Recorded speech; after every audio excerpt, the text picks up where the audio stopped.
வணக்கம், இது உங்கள் ரேடியோ மன்னார். வரி குதிரைகளுக்கு கருப்பு வெள்ளை கோடுகள் ஏன்? வியக்க வைக்கும் காரணம். வாங்க இதை பற்றி இந்த காணொளியில விரிவா பார்க்கலாம். அதாவது நாம இயற்கையில நம்மை வாய் பிளக்க வைக்கின்ற அளவுக்கு ஏராளமான விந்தைகள் இந்த உலகத்தில இருக்கின்றது. அதுல ஒன்றுதான் வரி குதிரைகள்.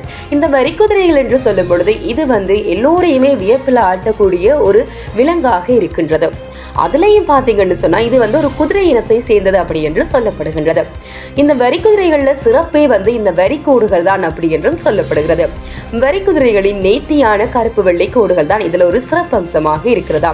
அவற்றை பார்க்கும்போது கருப்பு உடலில் வெள்ளை வரிகள் இருக்கின்றதா அல்லது வெள்ளை உடலில் கருப்பு கோடுகள் இருக்கின்றதா என்ற சந்தேகங்கள் பலருக்கும் பல கோணங்கள்ல தோன்றியிருக்கும். வரி குதிரைகள் கோடுகள் எப்படி உருவானது என்பது குறித்தும் அந்த கோடுகளால அவற்றுக்கு கிடைக்கக்கூடிய பயன்கள் குறித்தும் விரிவான அறிவியல் விளக்கத்தை இந்த பதிவுல நாங்க பார்க்கலாம்.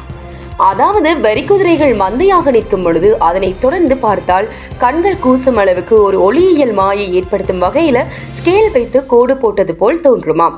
இவற்றை சாதாரணமாக பார்த்தால் எல்லாமே ஒரே மாதிரியாகத்தான் இருக்குமாம்.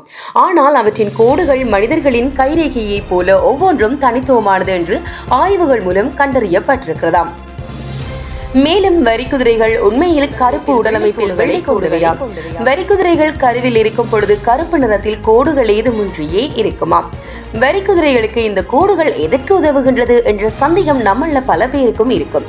இது அழகுக்காக என்றுதான் நாம பெரும்பாலும் நினைப்போம். ஆனால் அப்படி இல்லையா. வரி குதிரைகளை கடிக்கின்ற பூச்சிகள் மற்றும் ஈக்களை விரட்டவும் உடல் வெப்பநிலையை சீராக வைக்கவும் இந்த கோடுகள் தான் அதிகமாக துணை புரிகின்றது. மேலும் இந்த கோடுகள் ஒளியியல் மாயை கவசமாகவும் செயல்படுவதாக கருதுகிறார்களாம். இது பல வழிகளிலும் இறைக்கொல்லிகளாகிய எதிரிகளிடமிருந்து காக்கின்றதாம். உதாரணமாக வரி குதிரைகள் அடர்ந்த புல் புதருக்குள் மறைந்திருக்கும் போது இவற்றின் செங்குத்து வரிகள் புல் வளர்ந்திருக்கும் வகையில் புல்லோடு புல்லாக தோற்றமளிக்குமாம். இதனால வரி குதிரைகளின் பிரதான எதிரிகளான சிங்கங்கள் நிறக்குருடாக இருப்பதால் அவற்றின் பார்வையில் எல்லாமே கருப்பு வெள்ளையாக காட்சியளிக்கும் என்று சொல்லி ஆய்வு தகவல்கள் குறிப்பிடுகின்றது. எதிரிகளிடமிருந்து தப்பித்துக் கொள்கின்றதா. மேலும் சிறுத்தை, புலி போன்ற வேட்டை விலங்குகளால வரி குதிரைகளின் கூட்டம் துரத்தப்படும் பட்சத்தில் அவற்றின் கோடுகள் எதிரிகளின் கண்கள் கூசும் வகையில இருப்பதால இரையை குறிவைக்க முடியாமல் போகுமாம். இதனால் வரி குதிரைகள் எளிதில் தப்பித்து விடுமாம். எனவே இந்த காணொளியில வரி குதிரைகளுக்கு இந்த கருப்பு வெள்ளை கோடுகள் ஏன் இருக்கிறது, எதற்காக இது உதவி புரிகின்றது என்று சொல்லி எல்லாம் பார்த்திருக்கிறோம்.